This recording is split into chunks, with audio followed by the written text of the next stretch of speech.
Hello, everybody, and welcome to this month's live stream.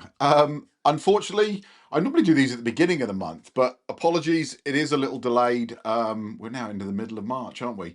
Um, Basically, I had the man flu, and I completely lost my voice. It's still a little raspy, so apologies if I grab a quick drink of water as we go through it. But yeah, it's been a horrible couple of weeks.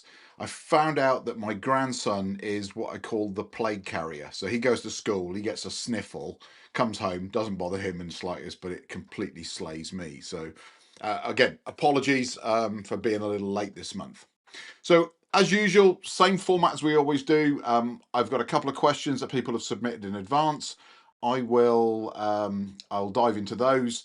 I will then give you an update on all sorts of stats and the channel and everything else, and then we'll get into your questions. So if you guys have questions, then put them into the chat, and I will scroll back through them, and we'll pick them out, and we'll answer as many of them live as we possibly can. So with that, I am going to switch across here to the questions that people have sent in advance. So one of the questions I get a lot is how can I send in questions? And there's multiple different ways to do it. The easiest way is send them to me by email. All the other social media platforms I only look at when I get time. So my email is on the main channel page. You can go there, find that. For channel members, they actually have a separate email address that they can use to submit questions. But the one that is on everybody's mind right now with everything that's going on in the Middle East is electricity prices are on the rise. Now, we're kind of protected from that by the price cap. But if you look at what Octopus are now charging for new customers, they're kind of a hint in the future where we can expect to see our prices go up. So, Octopus are raising incoming rates. And given we've just had a reduction in our export rates, do we think they'll go up again? So I did a little bit of digging and started looking at the correlation between when Octopus adjusts their rates and what was going on in the world at that particular time.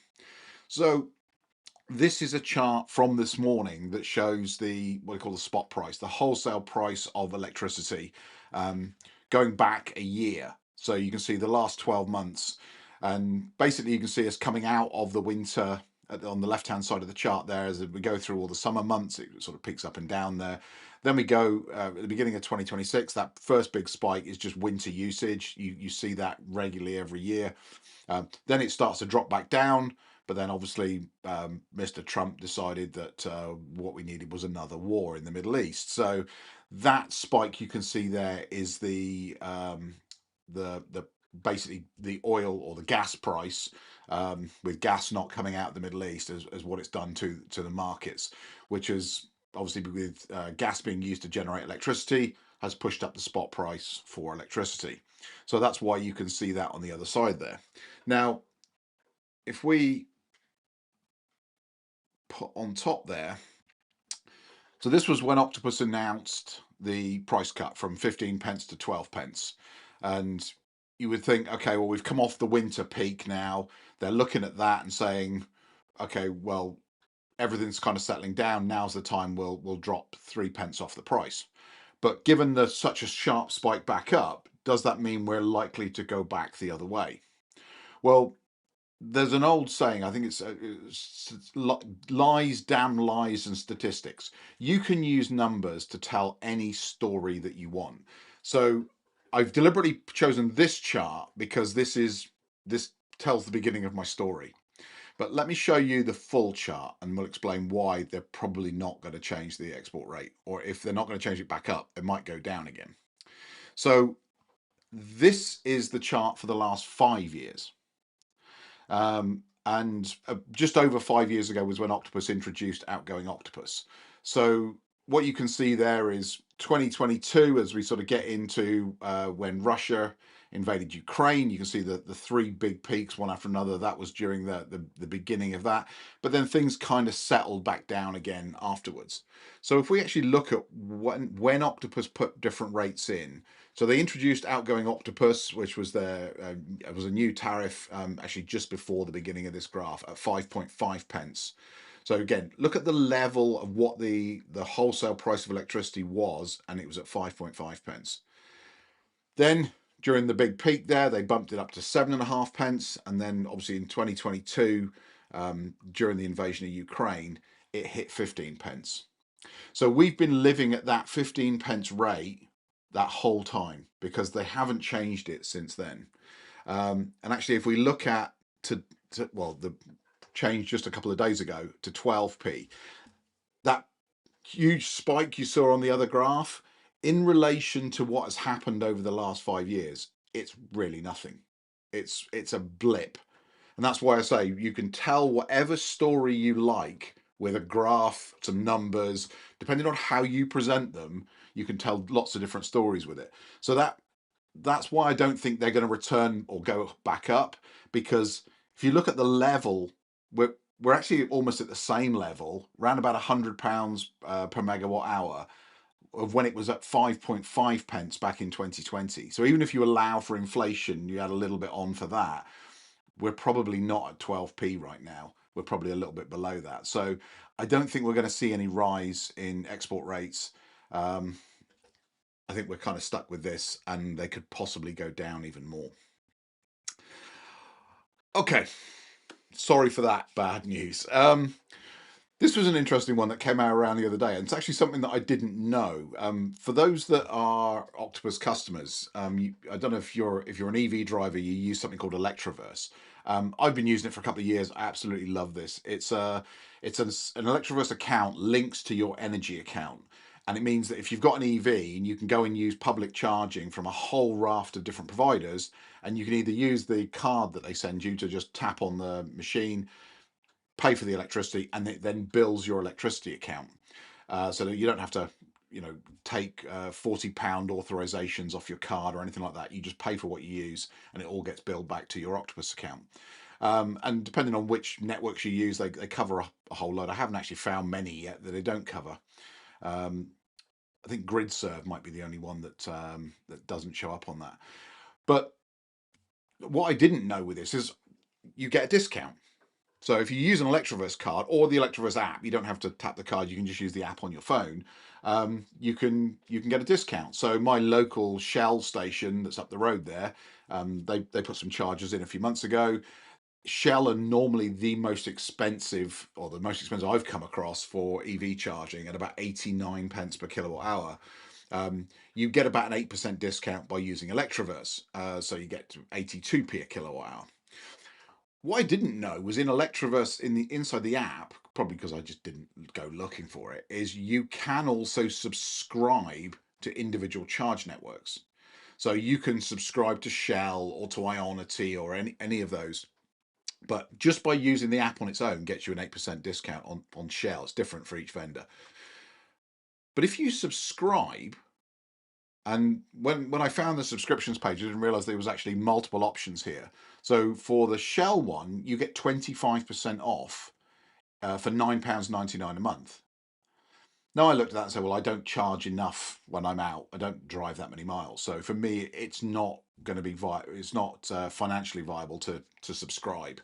But the different networks there, I mean, if you use the BEV network, if they're local to you, you can get 50% off for £9 a month. And I started looking at these and go, well, what's the break even point? So for Shell, which was the one I was asked about, if you use 66 kilowatt hours a month, it is cheaper to subscribe through this app, and you'll be making money after 66 kilowatts. So you'll pay your £9 a month from that, and 66 kilowatt hours is one full charge of most sort of modern EVs. I could probably squeeze a little bit more in that in one charge, but these kind of things, they get hidden. People don't think about them. But if you are an Ionity customer, or sorry, a Electroverse customer, and you use Ionity, Shell, any of these, it is worth going and having a look. Because when I first looked at it, I thought, you probably have to do hundreds of kilowatt hours to actually be able to make some, or to break even on it. but it's not. It's 66 kilowatt hours, certainly for the Shell one, and for the, I imagine for the BEV one, it's probably even less. So again, if you use a lot of public charging, take a look at it. It might save you some money. The other thing to remember here is the subscriptions are per charge point vendor. So you subscribe to Shell, that doesn't get you to use the other ones. You have to subscribe to the ones that you use. I think it's a way of kind of corralling you into saying, well, I've subscribed to Shell, therefore I'm always going to use Shell, or one of the others. Okay. And then the third one's a little bit more sort of timely, in that last Sunday, Ed Miliband was on the Laura Kunzberg show on Sunday morning, talking about lots of things. And I can only listen to Ed for so long before my blood starts to boil and I left. But he made a really interesting point, and that was that not that he's the Secretary of State for Energy Security and Net Zero. It's got to be the worst title ever. He said that they were going to be accelerating plug-in solar. So he said, in his view, that plug-in solar panels will be sold in supermarkets. Probably not, but probably sold in, B&Q and places like that. Again, the whole point, for if you're not familiar with plug-in solar, is that for people that can't put solar panels on their roof, you can hang them on your balcony, chuck them in your garden, do as I've done, put them on fences, all sorts of different ways to do it. But the idea being that you don't need an electrician to do this. It is a plug and play solution. You buy it, you plug it in, and it starts working immediately. Now, he was talking about how to be no installer needed. You just plug it into a socket, and we'll come back to why that's not quite true at the moment. But he was quite clear on this. This is going to happen. It's going to happen quickly. Quickly in government terms doesn't quite mean what I would think quickly means, but they're going to base it on the model that is in Germany. And in the German model, it's really good. You buy these things, you plug them in, and they start working, and you don't have to do anything else. But the challenge in the UK is that we have to change some regulations to do this, specifically the electrical wiring regs. For electricians out there, BS 7671, it forbids this right now. The electrical wiring regs say that you're not allowed to feed power back through a plug. And it lists all sorts of safe feedback, so the right RCBOs that you need, all the isolation standards and everything are all in those electrical regulations. We have things like G98 and G99 approvals. Well, will these things require a retrospective G98? Does that add extra cost? So all of this needs to be kind of figured out. What's the cap going to be? It's likely going to be 800 watts because that's pretty much what everybody else has done. But again, Ed saying this is all going to happen quickly. All of this needs to get taken care of. And then, we have to really look at it and say, well, do you need to make sure you've got bidirectional RCBOs in your consumer unit for the particular circuit that you're plugging into? Do you need DC surge protection? Again, does that need to be in your consumer unit? There's a whole load of just details that the minister doesn't really bother with, but probably need to be ironed out. And that's why I don't think it's going to happen quickly. It wouldn't surprise me if this was something they talk about now, but actually is a 2027 at the earliest. And then you get into all sorts of other problems. There's all sorts of other legislation that needs to get changed around, buildings and premises. So what happens from a home insurance point of view if there's a fire and this thing is found to be the cause of the fire? Is your home insurance going to give you a hard time about it? If you're a leaseholder, do you have to get permission from the leaseholder to be able to put it on the balcony? All sorts of just minefield of bureaucracy. Now, hopefully, they'll just cut through as much of this as they possibly can. But this is why I say I don't think it's coming tomorrow. Okay, let's change direction and let me give you an update on my plan for 2026 and my what I was calling my zero bill challenge for 2026. But that's taken has a bit of a monkey wrench thrown in the machine this week. So for those that weren't here last month, so my plan was that this month, and in fact, a couple of days ago, my plan was to switch from being on Octopus Intelligent Octopus Go onto Octopus Flux, and then I would be self-consuming as much of my energy that I generate as I possibly can, and then timing my exports for the maximum amount of money that I could possibly earn. So this is the thing that I showed you guys last month. So this was my plan for the beginning and the end of the year, to be on IOG, be on Flux in the middle, and then at the beginning of the day, I'd be on self-consumption. We'd then store up all of our solar. We'd get to 4 o'clock. We'd dump it out to the grid. We'd make enough money that would pay for the winter months. So that was my plan. I was about to press the button to switch to Flux, and Octopus chucked a massive monkey wrench right into the middle of the machine. If you go to Octopus's site today and you look at all the available tariffs and you filter them by domestic, what you'll see is there is no Flux. There is no intelligent Flux.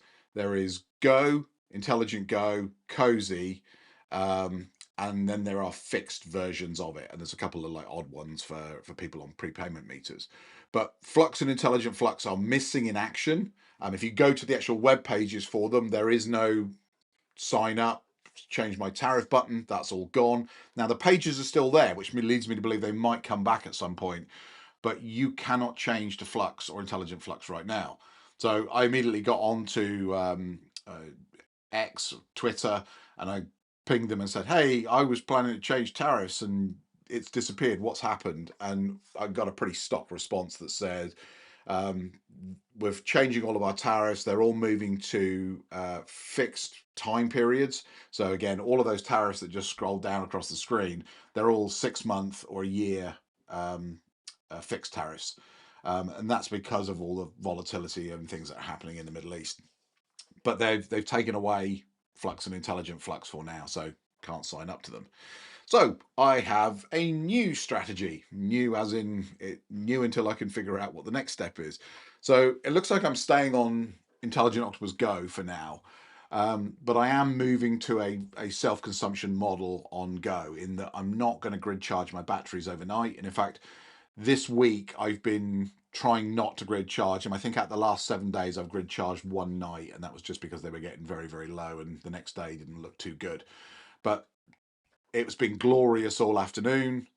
The batteries are like 98% as we go into the evening. So again, we won't. I think we've discharged about 18 kilowatt hours so far today. So I might dump another 10 tonight, and then that'll see me through tomorrow. And tomorrow's supposed to be a lovely day, so we'll start charging them again.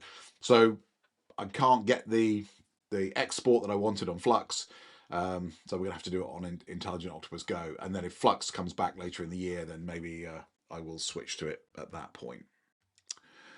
But my plan is still to try and end the year with a bill better than last year, and last year was minus £43. So if this was last year, by now I would be exporting tons of energy. So this is my chart from my SolarEdge app, just showing the last sort of 4 years. And if we look at February was here in Cambridge grey, miserable, cold, not quite as cold as January, but not a great month for solar. As you can see there, we didn't quite make it to the same levels as we did the year before, but certainly better than 2024 and 2023. But March hasn't been off to a great start, so we're certainly not going to get anywhere near what we got in March last year. Last year's March was just phenomenal. Sunny days every single day of the week. And we've had few and far between so far this March. So we may get to previous years, 2024, 2023 levels, but I don't think we're going to see anything like 2025 levels this year. And I hope that's not going to be an indication of how the summer's going to go, because if you look at the lime green coloured, well, all the ones that are really just sticking right at the top there, that was last year, and it was a sensational year from a solar point of view. So fingers crossed it gets better, but doesn't look like it so far. So how did we do? So, well, in February, we exported 227.11 kilowatt hours. Octopus paid us £34.07 for that. Now, I should say, you'll see in some of the things, my outgoing Octopus is still at 15p. I know some people got dropped down to 12p. Mine is at 15p until June, I think, when my 12-month contract runs out. So I've got a few more months yet of getting paid 15p for it. So if anyone's wondering about the maths, that's why it works out that way. But yeah, from an import point of view, we still imported an absolute metric buttload of electricity at 1.2 megawatt hours, which we paid £108.60 for. So deduct one from the other, we ended up with a total bill for the month of £74.53, which is less than January, but you'd expect that. It's not quite as cold as it was in January, so about £42 less than we paid in January. So every month I keep a running total. Obviously, I want to get to the end of the year, and I want that box to be green. I want the number to say more than £43 that Octopus are going to pay me. And just as a comparison to last year, you can see there. So we are £5.54 ahead of last year going into March. So yeah, we need a good generation summer, otherwise this plan isn't going to work out. But we'll see. We'll see how it goes. But that's the running total right now. We're at £91.48 in the red, and hopefully March, April, May, and so on will make up for a lot of that. Okay, quick update on the channel, and then we'll dive into your questions. So, firstly, a huge thank you to everybody who signed up to be a channel member. Some of the new channel members there, so Nigel, Derek, Mark, and Ken. Ken's on twice. Ken didn't sign up twice. David, Andrew, Robert, and Kim. Thank you very much all for being channel members. Some new videos. One that's gone out today. This was while I was at home wallowing in my man flu. I sat down and thought, what could we do? What are the three simple things that the government could do that doesn't require money, just requires policy change to cut our energy bills? So these are my thoughts. If you haven't seen the video, watch it. Let me know your thoughts. Let me know if you think I'm crazy, if you think it could be done, or I've got something wrong. Love to know what you think. But those were my sort of, if I was in charge, this is what would be happening. Now on Thursday, I've got the first of what I call my Anything Can Happen Thursday videos coming out. So for those that were here a couple of months ago, I said that I had this idea. Well, I didn't have the idea. If you ever watched the television show The Big Bang Theory, they had this concept they call an Anything Can Happen Thursday. And that is on a particular Thursday every month, you do something that is different from the ordinary.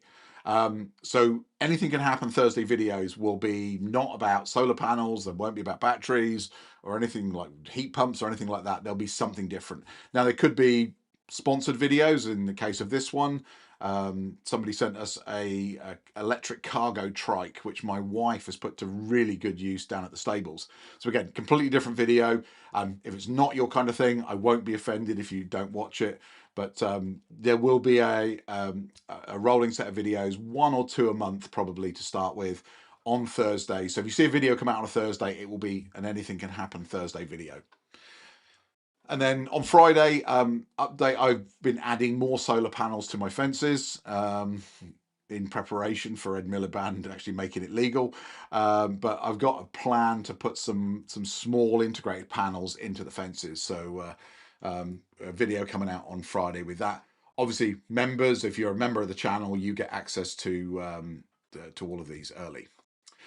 Okay, let's dive in and take a look at some of your questions. So bear with me a second. Let me scroll back here. Where are you coming from? Arizona straight away, and the internet. So there we go. Jabba's said, happy St. Patrick's Day. So yeah, everybody, if you're celebrating St. Patrick's Day, then happy St. Patrick's Day. My family is of Irish descent, but most of us don't drink anymore. So quite a calm St. Patrick's Day. Let me scroll down here. Okay. Oops, let me just move that so across a little bit. Oh yeah, so this is what I was just saying earlier on. So the comment I got back from them on Twitter was that it has been temporarily removed, and I think it's purely because they don't want to fix the way Flux works. They don't want to fix it like they've done with the other tariffs for a period of time. So yeah, I think it's annoying. It literally was the day they took them down, the day before I was about to switch. So we will see. Uh, about a web app determining your home usage solar battery. I can't find a link. So the web app is I'm not sure which one you mean. There's a couple on my website. If you go to jonathantracy.com, click on tools up at the top. In fact, let's see if we can do this live. There we go. So if you go to my big ugly mug on the face, go to tools. So you've got the heating cost comparator here. So this lets you these are simple tools that let you basically play around and model the numbers. So you can put in what it costs, how much heat you require, what your cost for gas is, what your cost for electricity is, and then as you drag these sliders up and down, it'll tell you the cost for a gas boiler, what if you use an electric heating, and what it would cost for a heat pump. And you can tweak them around. You can choose fixed tariffs, whether you're on a time of use tariff or anything like that. It's just a toy. It's just designed there to give you an indication of things you might want to play with. And then underneath that, there we've got the heat pump and battery tool. So this one again, there's lots of explanation about what to do in each one, but you can basically build your tariff here. You can say what's peak, what's off peak, how much you use. You can put all that in, and it will give you a cost to run a heat pump if you've got a battery or if you haven't got a battery, and let you play with all that. And then you've got the what if I add more batteries. I put this in for me. For those that have been on the channel a while, I have a bit of a problem with batteries, and this was designed to stop me spending more money on batteries. It didn't work, so they are there. So yeah, head over to the website. The website is a work in progress, but that's where you'll find those two. Okay, let's switch back there.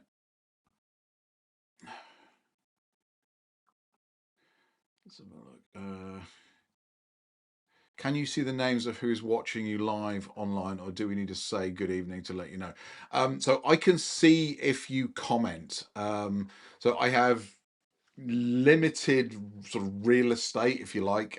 So it's a little difficult to show you, but there's a big monitor on the wall over there. So I'm looking directly at the camera, and that's where I have your comments come up on the screen. I can drag them into the thing there, and then down on the desk here, just out of shot, is a 24-inch Dell touchscreen that has all the controls for switching scenes and doing all of this kind of stuff. But I don't have a full list of everyone who's there. So if you say something, you appear in my list at the side there, but I have to scroll back up and pick you out. So good evening, Sir Rob. By the way, sorry, in channel joke. So this is the bit that I always find strange when people say, Bill's looking forward to getting plug-in solar when permitted. I wouldn't wait. I really wouldn't wait. The Germans have been doing this for years, so it's been proven it's safe. I have watched a dozen YouTube videos in the last 2 days of people who are just using plug-in solar. So people in the UK who have got EcoFlow streams or Stream Ultra X's, that are just running them with a plug in the wall.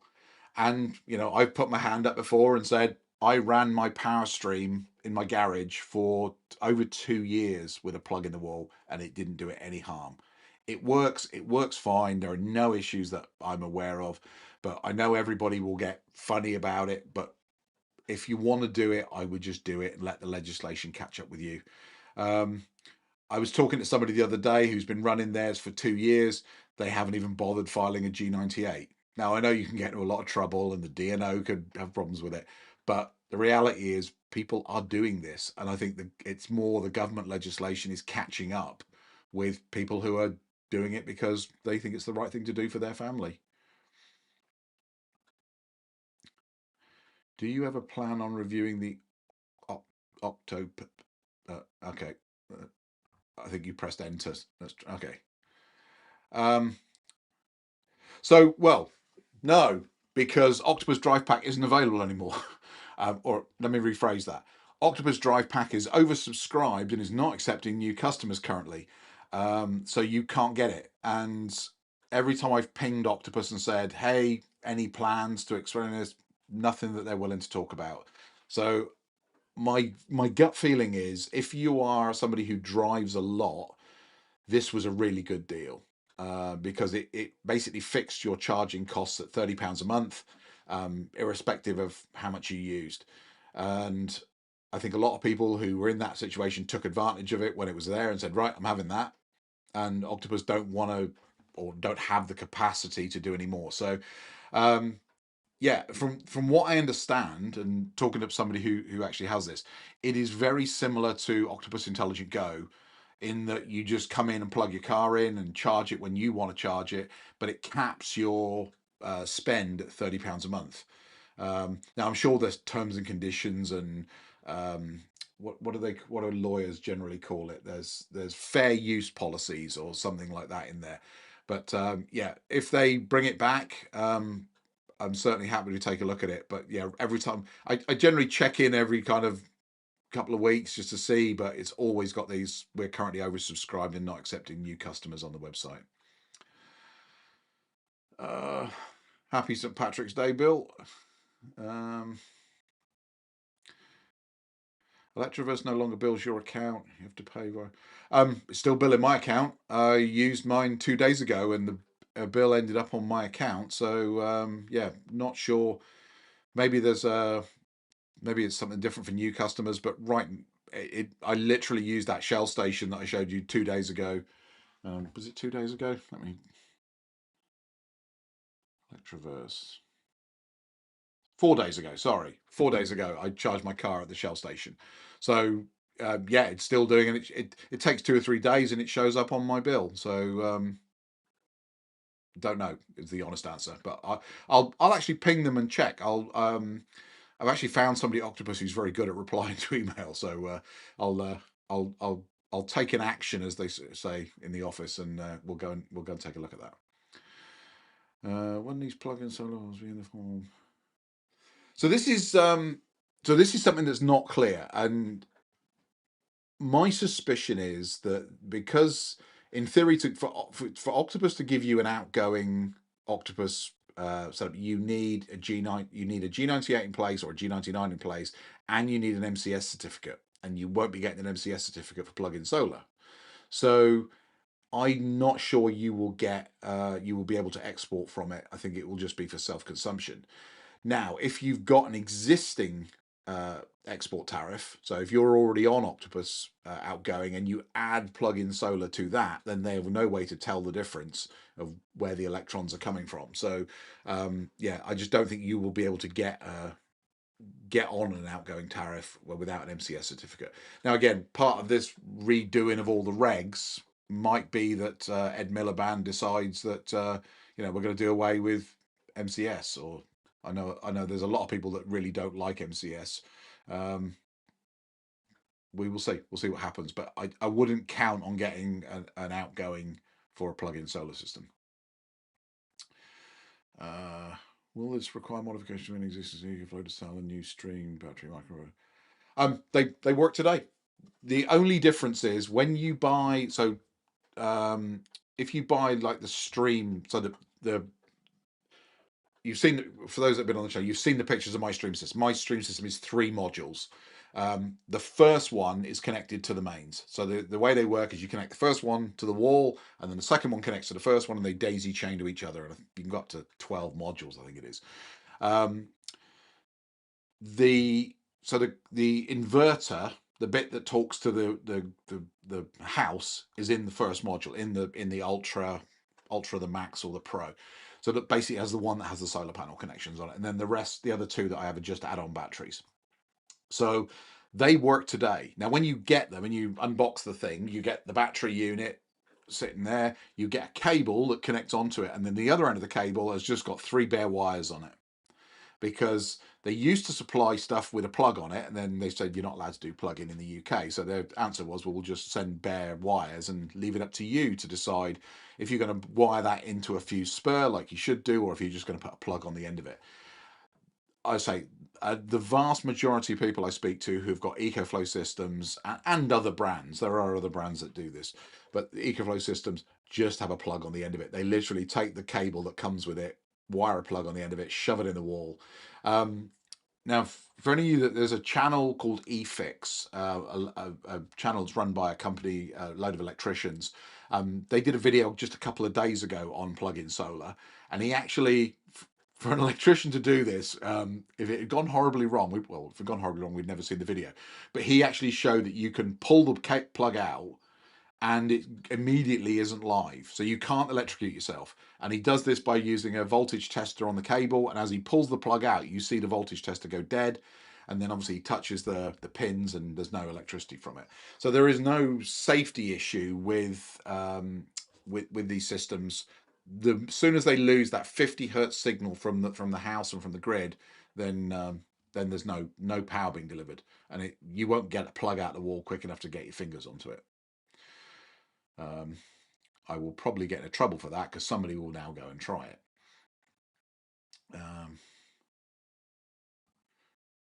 In Germany, even Aldi sells, but yeah. So my daughter used to work for Aldi here in the UK, and she said that when they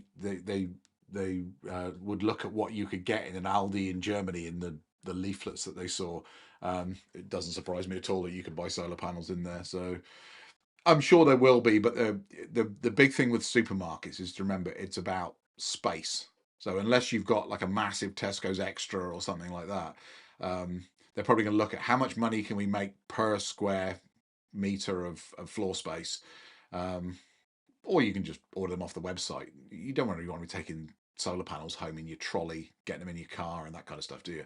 So people will probably just order them from Amazon. A very underrated on authority doesn't need a DNO involved. So I spoke to my DNO because bear in mind, go back 2 years now when we put the power stream in, which was the first EcoFlow microinverter. Nobody in the UK really had a clue about plug-in solar at the time. It was brand new. We'd only just got these first units. And I got a pretty good relationship with my DNO, so I rang them and said, "Hey, me again. This thing, what do we need to do?" And their answer was, no idea. We have no idea what that thing is. It's not in any of our databases, but you are probably going to need a G98 as a minimum because it's a piece of generation equipment. So I would imagine, based on what Ed Miliband's saying, if it's under 800 watts or under, which seems to be the standard across Europe. I know Germany did have a 600 watt standard for a while, but they've gone up to 800. And there are a few countries that go up to 1200. In the US, you can go to 1200 with an EcoFlow system. But all across Europe, it seems to be 800 watts. So I would imagine we will probably just adopt whatever Germany do, same regulations. And in Germany, you don't need DNO approval for 800 watts or under. So I think you're probably right. But as the regulation stands right now, the DNOs definitely do want a G98 or a G99 addendum. So with mine, I had to just say, hey, this is what I've got. Took a while because, like I say, they had no clue. It wasn't in the database. I ended up having to send them pictures of the plate on the back with all the serial numbers and all the certifications, and they eventually found it and added it to their system. But with a bit of luck, you won't have to, because talking to a DNO for something like this is just, there's no need. And it's possibly, depending on the tariff you choose, they tend to be a lower kilowatt hour. I'm assuming that refers to, yeah, about the all of the microinverters that I've seen, and there aren't that many out there. There are a few. They're all about. I don't know whether they all use like the same chipset or the same board from a factory in China, but they all tend to look roughly the same and work roughly the same, and have the same kind of outputs and inputs. So I think you're going to see a maximum of 800 watts for connection to the grid, and then probably an MPPT of up to about 2 kilowatts, something like that. you won't have to pay very much money for. The EcoFlow ones, I think they started out at about £250. You can pick them up for £99 now. So if all you want is the micro inverter, you don't want the batteries, you can literally buy a micro inverter that has two MPPTs in it and a plug on the other end of it. Plug in two 500-watt solar panels into it. You've got a 1,000-watt system, and it costs you 99 quid plus a couple of panels. But I think I might go and get one of those micro inverters just to play with it. The power stream, there was a real thing with power streams for a while that a lot of people had them. They were failing. People said, "Oh, I think they're overheating." Honestly, mine is uncomfortable to touch when it's running. You put your hands on it, it's got a thick metal case that acts as a heatsink, but it's been bomb proof for 2 years now. I probably said that it'd probably die next week. But I actually bought a spare thinking, oh, it'll only last a couple of years, so I'll get a second one off of eBay. Second one's been sitting there for a while and never needed it. But I quite fancy one of those new stream inverters, the standalone ones, that have a play with and see what they can do. AC is not really a thing in the UK. I'm sure that's a reply to some other comments. Okay. That situation, my solar battery is loving it. I still think Jabba the Spud is one of the best. I say this every month, but great username. If you're important at the same time, I would repeat, just go to Octopus Agile Export. So I'm tempted to go to Agile Export, but it does require quite a bit of management. Now, maybe this is a whole. I'm going to go off topic here for a second. I spent a couple of hours over the weekend playing with Claude Code, the AI coding assistant, and I'm amazed. If I was starting out in my career as a programmer right now, I would be petrified that this thing is going to put me out of a job because it is so good. And my delightful moment was when I figured out it can also write YAML for Home Assistant. So I've always been, there's a set of documentation for my Solar Edge batteries. There is a plugin for Solar Edge, but the documentation is just I wouldn't say badly written. It's all just thrown into a whole load of documents and you kind of figure it out. And I've never had the time to sit down and go through it. So I literally gave the documentation plus the Solar Edge API to Claude Code and said, write me some controls that let me control my battery in Home Assistant. And within 30 seconds, I had, here's a whole load of scripts, here are some buttons. And obviously those buttons can now be triggered by other scripts. So I now have a really simple script that watches the Octopus integration. And when the Octopus integration says electricity is now gone to cheap rate, so at 11:30 at night, it moves to cheap rate. That then basically presses the button that it kicks off the script that starts the battery charging. So it's a fully automated Home Assistant version. And I haven't had to write a single line of code for it, which is amazing. And it would work really well with Agile Export, because what you could then do is just take that same bit of code, but instead of having the thing that just looks for the switch that switches between cheap and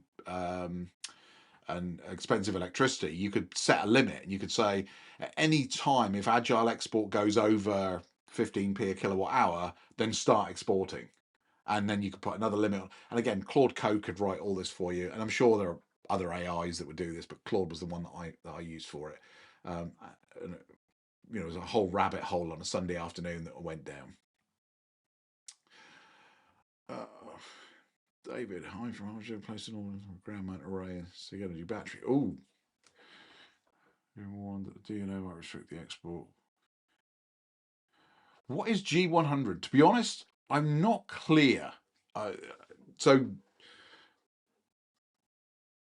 somebody might want to, if somebody wants to jump in the chat, somebody knows exactly what the difference between a G99 and a G100 is. I've never really had to go and look into a G100. A G98 and G99. So a G98 is something you can do retrospectively up to 3.68 kilowatts. So if you're just getting a 3.86 or less, you don't have to do permission. You don't have to go and get permission. You install it and then you just submit paperwork. For a G99 is for if you're going above 3.68 kilowatts, you have to apply for permission. You'll get given an export limit. There's a whole so I'm not entirely sure on what a G100 is. Again, if somebody wants to jump into the comments, I'll pick that one up. But yeah, I mean, we're in a pretty rural location here, so I wouldn't assume just because you're rural that you won't get the export limit. Say I got a 10 kilowatt export on here, and I'm right on the edge of a village on the edge of Cambridge. That's just, yeah.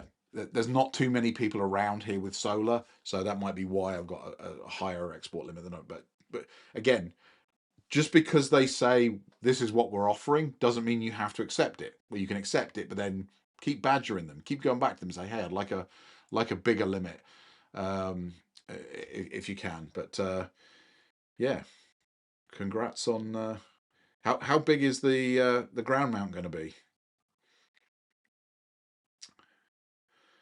I wouldn't bother with solar on the fence with the government causing cloudy days with this. Yeah, if this is the government where our head of the Department of Energy doesn't know how to eat a bacon sandwich, so the chances of him spraying chemicals into the sky to block out the sun, I think, are pretty not much chance of that. As a result of following you and Gary does solar, oh, I always feel a sense of dread there. As a result of following you, I spent a lot of money and it all went wrong, and it's all your fault. I actually bumped into somebody in B&Q the other day. I was walking in, and as I walked out, somebody went, "That's the guy about solar." And I stopped, and he was with his wife, and he said, "Oh yeah, oh I just bought an EcoFlow a stream as an Ultra X." And I looked at his wife just to try and get that read of, "Am I in trouble now?" She was great. She thought it was a good project, but as a result of it, I put 3.6 kilometers of PV panels on my northeast roof, made a 30%. Yep, north-facing roofs, love them. Again, mine during the winter, absolutely rubbish. Doesn't do an awful lot, but during the summer, it contributes hugely. Um, the other morning, we had two mornings ago. Woke up sunbeaming through the window. I woke up at about 6:25 in the morning, something like that. Looked at my solar app because I'm that sad that the first thing I look at in the morning, and we were already charging the batteries at 6:25 in the morning from those northeast facing panels. So yeah, definitely. Um, just for comparison,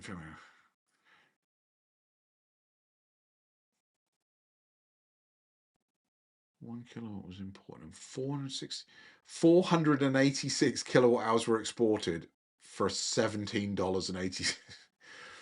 Yeah, I would literally go and buy, those big heating elements like you used to get in the bottom of a kettle, but the ones you put into like an immersion tank.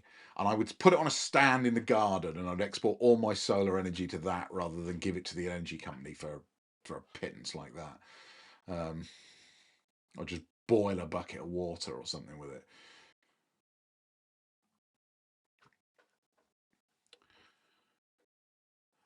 Ooh, there! Ooh, shots fired. Our export tariff is really rewarding solar owners fairly.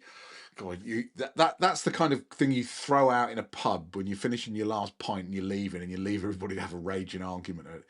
Um, so the argument, okay, I'll give you my argument, and then people can chime into the chat if they want to. My argument is absolutely not. So if you assume, when energy leaves my house, it goes down the cable on the same phase as some of my neighbours. And if any of my neighbours are demanding energy at that time, it will get fulfilled by what is coming out of my house. And through retrospective billing and everything, it all gets sorted out if they're with a different company. But if they were an Octopus customer, all Octopus are literally doing in that case is moving numbers around in a database. They're saying, give him 15p, charge them 29p, and we'll take the profit. And it's cost them nothing to deliver. Now, there'll be some minor costs around what it costs to run the billing system and everything like that. But their cost of delivery is absolutely just nothing. So are they getting rewarded fairly? I don't think they are. Are they likely to do anything about it? Absolutely not. They will continue to maximize profits for their shareholders. And I know a lot of people who have got to the point where they're like, I don't want to, don't export energy. I try and use it all up, or I try and store it. And I mean, we did last year. We exported enough to cover our needs, and then the rest of it went into things like the hot tub and things that just luxury items that use a lot of electricity. But I don't think they are. I think their cost of delivery of that energy to people in my neighbourhood is a pittance, and they're making quite a lot of money out of it. Does draw a distinction between requirements. Okay, I'd have to go and read that. I'm not quite sure. I would like more info on installing a fuse spur. I'm not bad at electrics, but I would like cracking install on my own. So a fuse spur, there's kind of a little bit of confusion between what is a fuse spur. So a lot of people think if you've ever had electric radiators or anything that has a wire that is permanently connected to the wall. So instead of having a plug socket, you've usually got a faceplate with a cable going into it and a little thing for a fuse and maybe an on-off button. But you can't pull the cable out; it is wired directly into the wall. That is not a fused spur. Now that's part of a fused spur. A fused spur, if you and again, if there are any electricians who want to correct me, go in there. But the way I read the electrical regulation for a fuse spur is from your consumer unit, you have a completely separate circuit that has that plate on the end of it, and then it has the fuse in the thing that would be a socket. So it is a spur off of your consumer unit with a fuse in it and your device connected to it, and it is a permanent connection all the way through, so you can't disconnect it. And what I've seen a lot of people do is they go, "Oh, I've got to have a fuse spur." So they go down to Screwfix, they buy the faceplate, they take a single plug socket off, they put the faceplate on and wire it in. So it looks like it's a fuse spur, but what you're actually on is the ring main for all the rest of the sockets in the house. So in theory, to comply with the regulations, I believe it has to be a dedicated circuit coming off the consumer unit. And if you're going to do solar, then you need bidirectional, I think it's bidirectional RCBOs. Again, not an electrician, don't quote me on that, but there are things that you should put in if you're using solar, because things like DC leakage or sometimes backfeeding power through them with a standard, was it type A or type B? I never remember. But the standard breaker that you would normally have there, you can actually blow them or you can damage them so that they don't trip. So there are all sorts of things that you just don't see on the surface. Again, not an electrician. Talk to an electrician if you're not sure. But I mean, installing it, if you're competent with electrics, changing a faceplate, not a big job at all. But anything that you do in your consumer unit, even if you're competent for doing electrics, you should get signed off by a qualified electrician. I believe the regulations say if you're making changes in the consumer unit, then it has to be checked. Again, if there's any electricians on the call, last time I had my electricians, Artisan Electrics were on the call. So if Artisan are on the call, please guys do dive in, because and actually just to let you know, so I am competent to do my own electrics. I studied electrical engineering. Well, it was back in the day, but electrons haven't changed that much. But I studied electrical engineering. I have no problems. I will wire anything up myself. When it comes to doing my solar and even things like the fuse spur for my EcoFlow system, I had Artisan Electrics come in and do it, because I wanted it signed off by an electrician. I wanted the safety certificate that they issue when they do this kind of work, so that again, if anything goes wrong and I burn the house down, then my insurance company tries to I can say competent electrician signed off on it, so not my fault. That doesn't mean I don't dabble with things, simple little things. If I need to change faceplates on plugs, I'll do that. If I need to change wiring in lights, I'll do that. But stuff that goes into the consumer unit, I go and get somebody who's up to speed on the latest regs to do that. Okay. Eon Smart, yes. So I saw this on Facebook this morning, but I can't actually find it on the Eon website. So Eon look like they're about to bring in their next version of NextDrive, where instead of 7p a kilowatt hour at night time, they're doing 4.99 pence per kilowatt hour. Now the rate that the person, I took a screenshot of it, so let me give you the rates, because there were a couple of things in it that made me go eek. So yeah, same daytime rate as Air Commodore 64. Lovely picture of Vulcan, my favorite aeroplane in the world. Actually, my lie. My favorite aeroplane in the world that I've seen flying. My favorite airplane in the world is an English Electric Lightning, and I will fight any of you that disagree with me. So the unit rate 27.7 pence per kilowatt hour. Off peak from midnight to 6 a.m. at 4.99 pence per kilowatt hour, but 60p a day standing charge. That's robbery. There's no other way to describe that. But yeah, it'd be interesting to see if Octopus compete. Now, with the beginning of April, we'll get the reductions in the tariffs because of the stuff that was announced back in the budget. It'll be interesting to see if Octopus change any of their rates for certainly the overnight to try and compete with this as part of that. So fingers crossed in the next couple of days we should know that. A tracker would be awesome. A tracker, do you mean by like a solar tracker? My experience with solar trackers are that they are not awesome. They are a nightmare. So I used to have an EcoFlow single axis tracker on my fence out there, and it was the bane of my life. It worked and then it stopped working, then it got jammed, and it's a mechanical device. You got to keep oiling it, or the chain drive's you got to keep oiling. It was just too much hassle for the very small amount of extra energy that it produced. Oh, thank you, Stuart. For unsported cars, tariff is 5.99. Yeah, I'm assuming this NextDrive, this is their Intelligent Octopus Go variant, and no exit fees. See, that's the kind of thing that would get some people to jump. They would look at that and go, that would reduce my electricity bill. Given 98% of my electricity is off peak, I might have to go and look at that. Can two EcoFlow inverters export up to 1600? Yes, absolutely. So I have two of them running in my house right now. So there is the stream system over there that's chucking out 800 watts, and there is the power stream that is in the garage that is also chucking out 800 watts. Now, I don't know if there is a limit to how many inverters you can have in a house, but we've got three. So we've got the two EcoFlows and we've got the Solar Edge, and they all play nicely together. So there's no issues.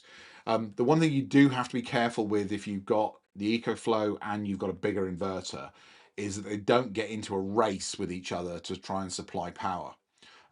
Because obviously if the house demands power and they both ramp up and start delivering it, and then one of them is going to be delivering. So let's say you're delivering 800 watts from your stream and you're delivering 800 watts out of your main inverter, but you only need 800 watts, then you start exporting 800 watts. Now that might not be a bad thing. You might be fine with that. So with mine, what I do is I have the EcoFlow's output base load. So all day long, they just output the same amount of energy all through the day. So during the middle of the day, what I call from early morning through till tea time, they output about 500 watts base load for the house. So they cover all of the standard, everything that's running. And then in the evening, the stream system kicks in, and that delivers 700 watts of base load all the way through till 23:30 at night. And that means that the big inverter and the big batteries, they are there just to satisfy demand as loads come online. So we turn the kettle on, or we turn the oven on, then that will ramp up over the top of the base load. That way they don't get into a race condition with each other to see who can supply it first. Are you aware of Axel Energy? Yes. I didn't know about grid pay. Is that another one? Another one similar. So I did look at Axel Energy. They don't support my batteries yet, so that was about as far as that went. But I'll have a look at grid pay and just see if they do. The bit I don't understand, I need to do a bit more digging on this, is they basically, Axel Energy have been paying £1 a kilowatt hour for export when the grid needs it. over and above what you're getting paid by Octopus or Eon or whoever else it is, where is that money coming from? How were they able to do this? And it's not well explained on their website. So I understand. I saw Gary Does Solar's video on it. He's got, he's already been making money from. So I've definitely been looking at it. And honestly, if my battery was supported, I'd probably have signed up for it by now. But I'm still not entirely 100% sure how they're able to do this, and will they still be around in a while? I'm going to have to get on and get through these questions. We are in about 15 minutes time. I've got to take my wife out for dinner. So can to yeah, absolutely they can. If those of you the EVs are already on, for those with an EV or already on Fox. So yeah, if you don't have an EV, you're in theory your tariff options are limited. Now Eon seemed to waver on this. For a while they did allow people with batteries, and then the next version of the tariff they said no, people without, if you don't have an EV, you can't get the tariff. Octopus with Intelligent Go, you've got to have an EV because they have to be able to integrate with a car. But Octopus Go says you've got to have an EV, but they don't check.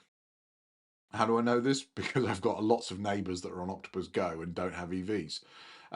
They ask you at the beginning when you sign up, do you have an EV? Yes. Make and model, just put in whatever you want. They don't even ask for a registration number, or they didn't used to ask for a registration number. I don't think they still do. But you don't have to prove you've got an EV or anything like that, and people were able to switch to that tariff. Now, if a lot of people do that, will Octopus change it because they think they've been gamed? I don't know, but you can sign up for Go without an EV.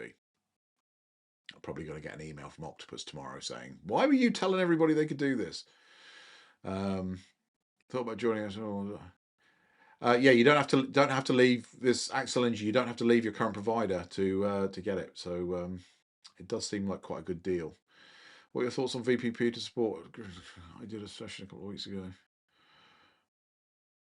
Yeah, I mean, so the Tesla Energy VPP projects in America seem quite good. They seem to work quite well. But the US energy, certainly in Texas, where they've been running a lot of these, their energy providers, they have different kind of rules. There's some of the states have things like net metering, where you basically, if you send a kilowatt in, they deduct a kilowatt hour off your bill. I think there's the concept of it is quite good, but it is really good for the energy provider because they're basically getting this massive battery system that they don't have to pay for.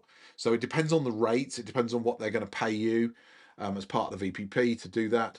But yeah, with Tesla now having their license and going to be launching in the UK pretty soon, I'd imagine it'd be interesting to see what they do from a VPP point of view.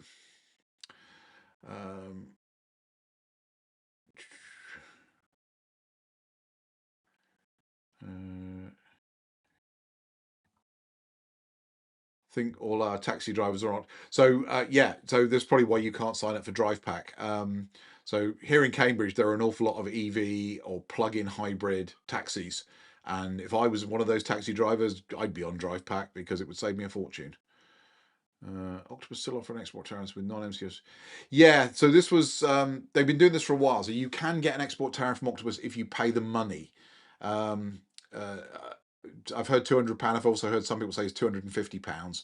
So you've got to think, okay, you've got to sign up for that, and then you've got to export enough energy to cover that £200 before you start making any profit. So yes, you can get it, but I've also heard that a few people have tried to get it and just got nowhere.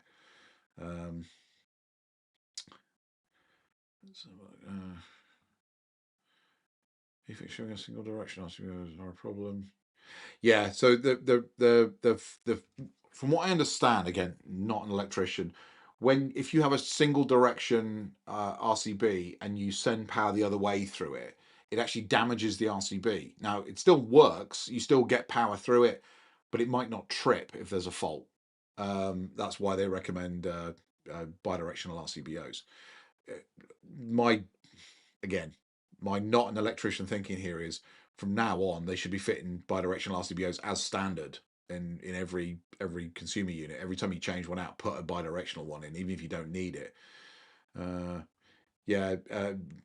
hoops to jump through, and money to pay. I'm just scanning through. Okay. So thank you for that. So G100 means if you want to fit an inverter that is bigger than your export limit. So I would have done this if SolarEdge's bigger inverter had been available when I bought mine. I'd have bought a 15 kilowatt inverter, even though I only had a 10 kilowatt export limit. And I was basically told by the DNO, stop asking, this is as much as you're getting. And the reason is that because of the way my batteries work, I have 3 batteries, and each battery can output from the battery 5 kilowatts. So a 15 kilowatt inverter would allow me to take 15 kilowatts out of the batteries in one go. Now, do I need to take 15 kilowatts out of the batteries? No, I don't. But that was my thinking at the time. So I would have needed a G100. So thank you for that.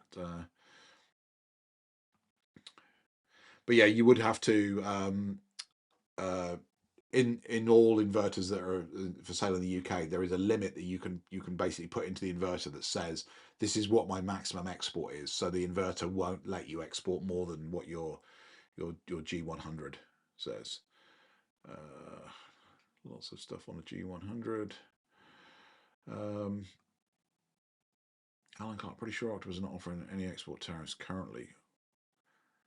Oh, I didn't know that.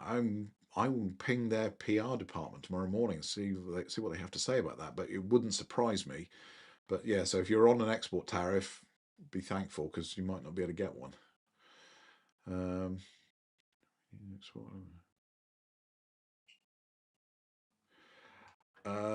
Not sure is the honest answer.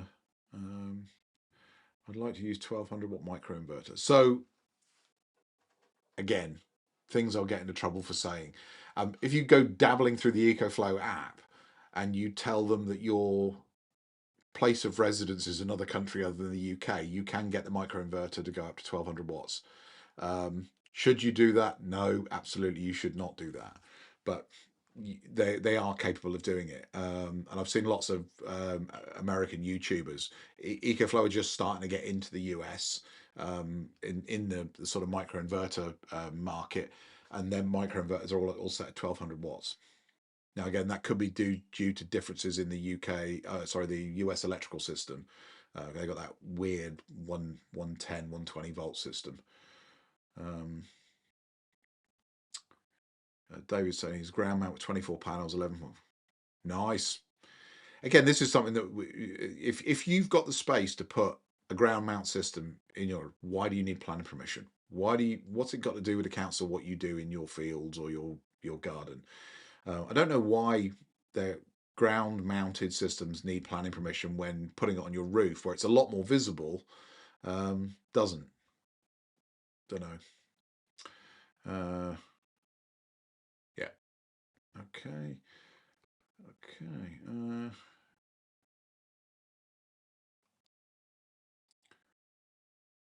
Yeah. So if you're putting obviously if you're putting in a bigger inverter, you'd be wiring it into its own circuit. But it's specifically for these micro inverters where they feed in. They should really be on their own circuit as well with the bidirectional RCD or RCBO in there. But it's all the ones I've seen are people just plugging them in their garage. And my worry is that again they could have damaged those RCDs and just they don't know about it, and they won't know about it because it won't trip.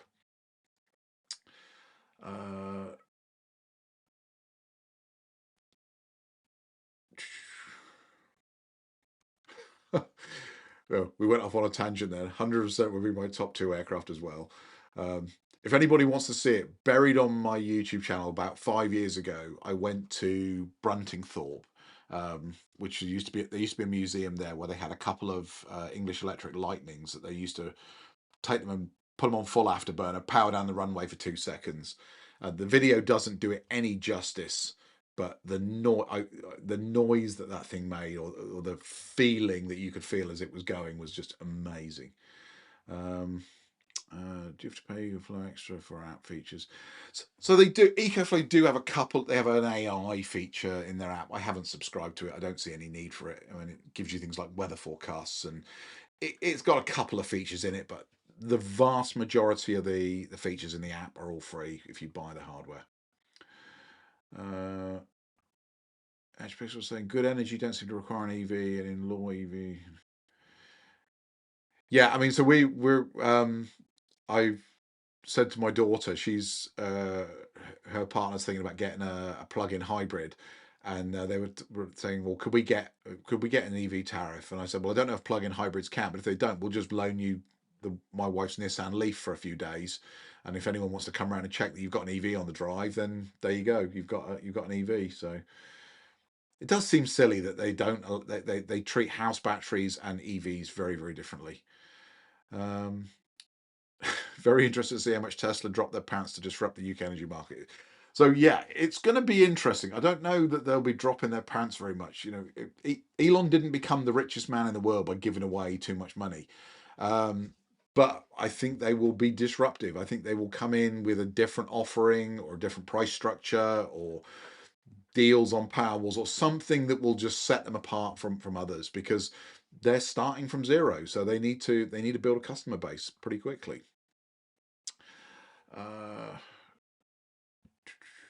So I'm afraid I'm going to have to make this the last one, I think. I'm having a heat pump installed by British Gas this week with no solar and EV. Is there any tariffs you recommend switching to? Saying if you don't have a battery, I'd probably look at Cozy, even though Cozy isn't. I think it's too expensive.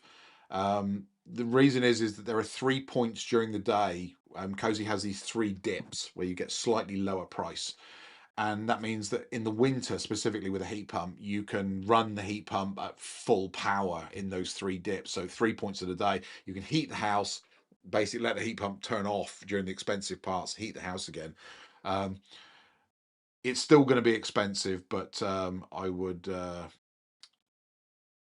Oh, hang on, Yeah, it's still going to be expensive, but it will lessen it. Is this breaking news? Octopus Go dropping to 5.5 pence in April. As an email just gone out while we've been doing this live. He says, reaching for his phone to go check. I'm not on Octopus Go, so I'm probably not getting anything. But Al Wallace, if that is the latest news, can you just pop in the chat? Just say if you just got that from Octopus, or how you know, or anything like that. But yeah, if they're dropping Octopus Go, then fingers crossed, Intelligent Go will go with it.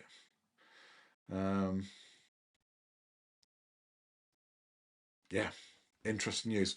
Okay, I am going to have to call it there. I have a wife waiting for me to take her to dinner, so it just remains for me to say thank you guys for a very interesting hour and a quarter. I really do appreciate you joining these calls. It is great fun to just sit and chat and see what you're all up to. That's probably the most interesting bit for me. With that, I'm going to sign off. Thank you very much, and have a great week. And I'll talk to you all soon. Take care. Bye bye.